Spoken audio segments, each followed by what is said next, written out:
So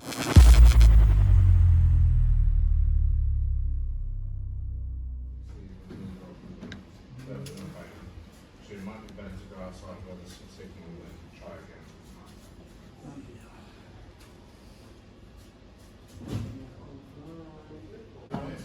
On the vlogs, won't you? How you doing? Yeah, good to see you. How are you? Good, mate. Yeah, good, thanks. Thank you. You? Get on it, bro. Get on your job.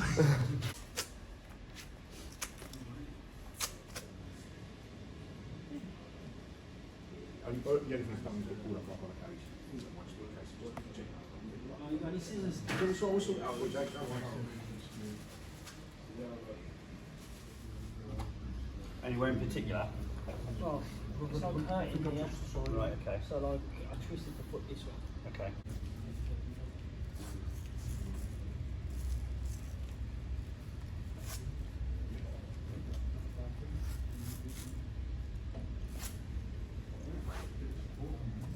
Touching the ears. Behind the ears, not the foul. But I need, if you see what I see when you throw the shot, we're on the same page. Sure, that's what I'm saying. Go on. Yeah. Go straight through the guards. Nice, okay. Nice, guy, Berger. No more than that. Lock up. Okay.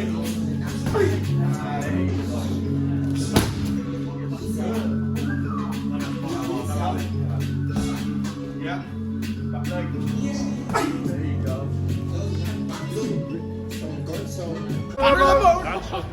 That's proper gorilla. I bet we got the bodyguard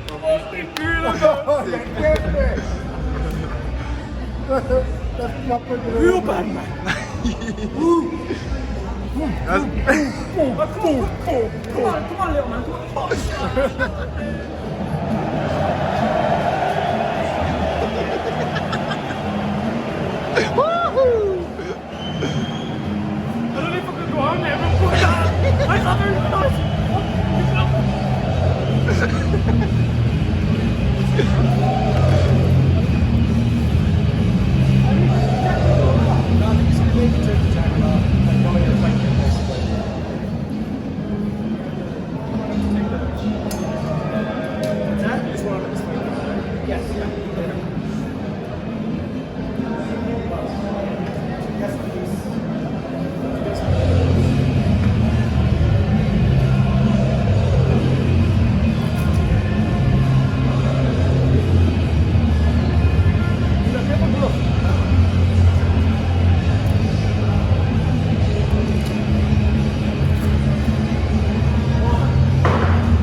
This makes me laugh every time now. Ready? 1, 2, 3, 4. Bruce!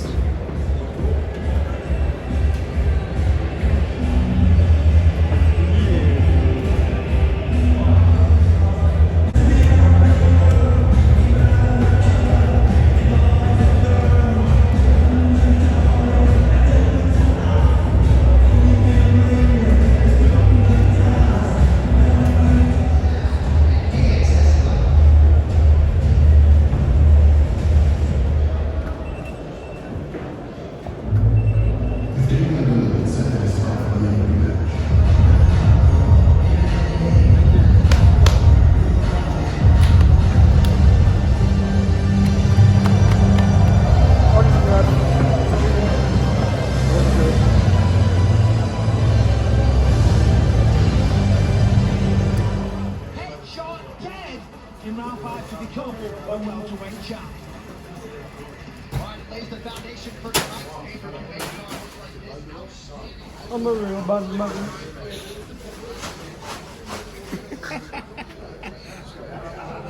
Who's the real bad man?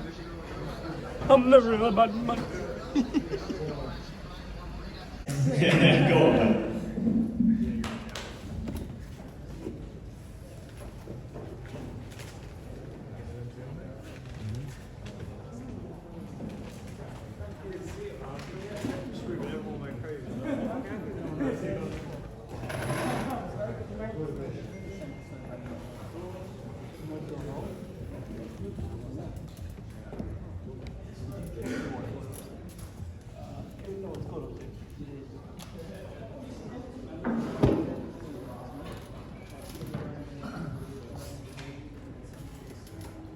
Jake, that was a destructive finish with the body shot. First of all, did you see that coming a mile away? You know, the body, and obviously the opposite comparison to the kind of Yeah, well, you know, in preparation, I saw that he rushes in, so it's like a timing shot as a guy closes the distance, boom, there, it's right there. And also it acts as like a takedown defense as well, because if he happens to shoot at that time instead, I can use it as an underhook. But, you know, I don't want to give too much away and give fighters free advice. You know, you got to pay me for a PT. You know what I'm saying? But yeah, I finished him quicker than Makhachev finished him. It was life or death work for Makhachev, so you know, he can say what he wants, but you know, I think Nascimento would absolutely destroy Makhachev finishing in the first round. I've learned a lot since that fight. I've grown, I've got better. Makhachev's been turning the fight down for about 7-8 years, so. But instead he wants to fight me in the back, in the streets and stuff like an idiot. You know what I mean? But hopefully that fight can happen one day. But probably not. But hopefully I can get a top 15 opponent next or crack the top 15 rankings. What was that experience like fighting, you know, to on probably the biggest card in UK MMA history as well, just drawing from that crowd? Yeah, man, I felt like a modern day gladiator coming out and all the people are there. Thinking in my mind, they're all there for me. Felt like a modern day gladiator, bloodthirsty. I was bloodthirsty, you know what I mean? Yeah, I don't want to be too graphic, but like, fighting gets me going. Well done on the victory. Jake, how you doing, mate? All right. First of all, congratulations, you're with me. So how did it feel coming out today, knowing that one of your teammates is the welterweight champion? Headlining the card, you sort of feel like his army behind him, sort of thing now. Did it give you any more sort of motivation to that? Yeah, man. Of course, it gives me motivation, obviously, to see Leon as the champion. I mean, I've always dreamed and always thought, you know, I'm going to be champion one day. But to see a friend and a fellow training partner, and even at one stage, he was my coach earlier on in my career. And he's the champion, so it's like, it makes the dreams even more believable.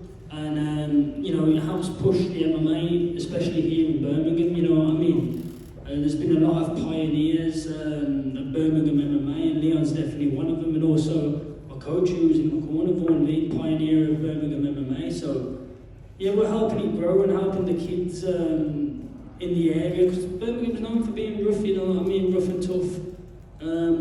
You know, and it's giving the people another avenue, you know, getting off the streets and, yeah. Yeah, well, as you know, our match fights, you said this will fight to match before.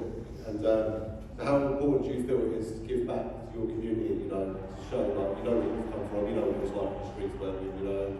Does it feel like we're self-rewarding and really important for someone like you doing that? Yeah, definitely feels rewarding, you know. You know, obviously I've got a few fighters in the gym and you know, they're looking up to me and I'm feeling like one day they can get there and as long as you work hard and listen, you'll get there, you know. And one more thing for me, you lived up to your name, your nickname with that finish. Those arms were coming down like King Kong, you know what I mean? The way you were throwing them hammer fists, you look like just an angry silverback. Yeah, well, that's why I call me White Kong, isn't it? Like, I don't know, they just come out. Just come out of me then. Congratulations. Thank you. Jake, I have to get a reaction to when he came in overweight. Like, this missing weight with the missing weight by that much different. Yeah, I mean, 3.5 pounds is a lot, especially at a flyweight level. You know, obviously percentage-wise, it's a lot more than a welterweight or whatever. Percentage-wise, he's missed it by quite a lot. You know, and yeah, I took 30% of his purse, but you know, it's not a lot when you miss the weight by that much. I do think it was a strategic move. The last two opponents have missed weight by quite a bit.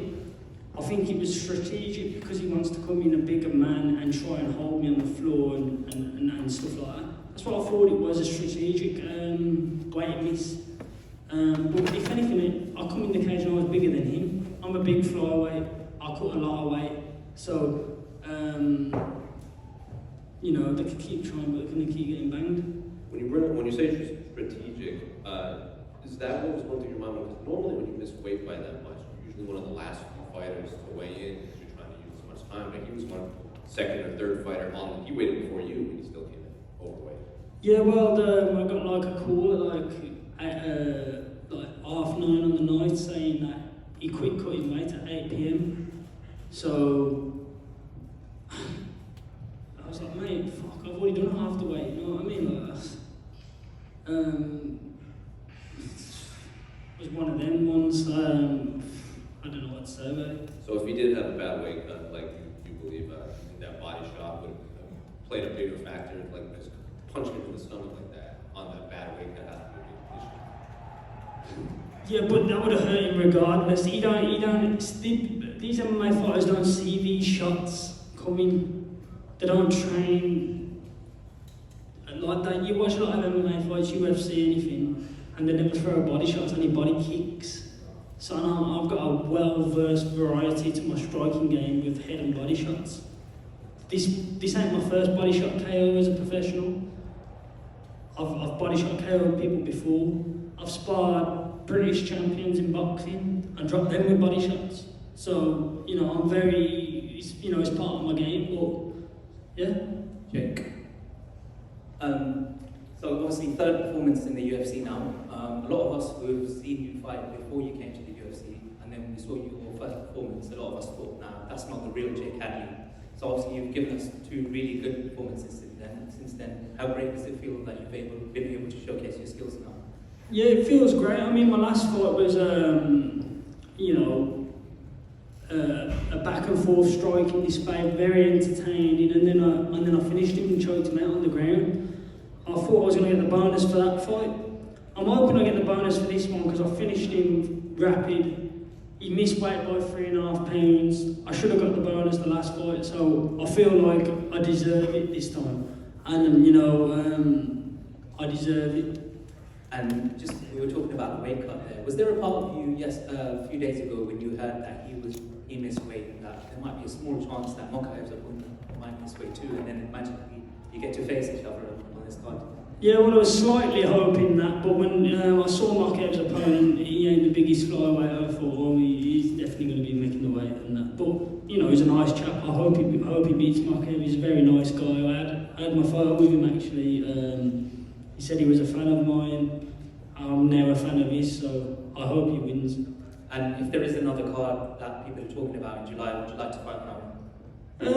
Yeah. Why not? Congratulations. Just one more. I know obviously you have your home base here and everything, but would you be happy to go fight in Las Vegas on these massive cards? Like Mahia wants to fight on that international fighting card in July. Yeah, man, I love fighting in Vegas. I fought 3 times already in Vegas, so a date for me, August or September. If there's anything around there in Vegas, I don't know if there is or isn't, but yeah, I mean, I'll fight anywhere. I fought in Cape Town, South Africa. They had a voodoo doll that looked exactly like me. It was poking it with sticks and shit, and people saying that it was going to kill me and stuff. So I'll fight anywhere. I fought in people's backyards. I don't care. I'm a warrior. I don't give a crap. Sorry, just one more from me, Jake. I remember you telling me that there was a lot of people in school that even used to bully you, said you couldn't make it, you would never be where you are today. So I want to give you the opportunity to say something to those people who doubted you. I ain't got nothing to say to them, you know what I mean? Like, obviously, it's like an unachievable goal, isn't it, really? Like, how many people as a kid said to their parents or whatever, I want to be a footballer when I grow up, Dad, or I want to go to space or something. How many people follow their dreams and follow their goals and you know what I mean? Not very many. So I'm not shocked that a lot of people said that to me growing up, and but I've proved everyone wrong. hard work. No one from my area has ever made it to the UFC or anywhere. No one. You know, I'm the first ever UFC fighter from Albury. I'm the first ever Cage Warriors world champion from Albury. I'm the first ever EFC world champion from Albury, and I'll be the first ever UFC world champion in Albury. But I need a statue of my likeness in Albury's town centre. You know what I mean? Or at least a spray painting somewhere. You know what I mean? I need something like that.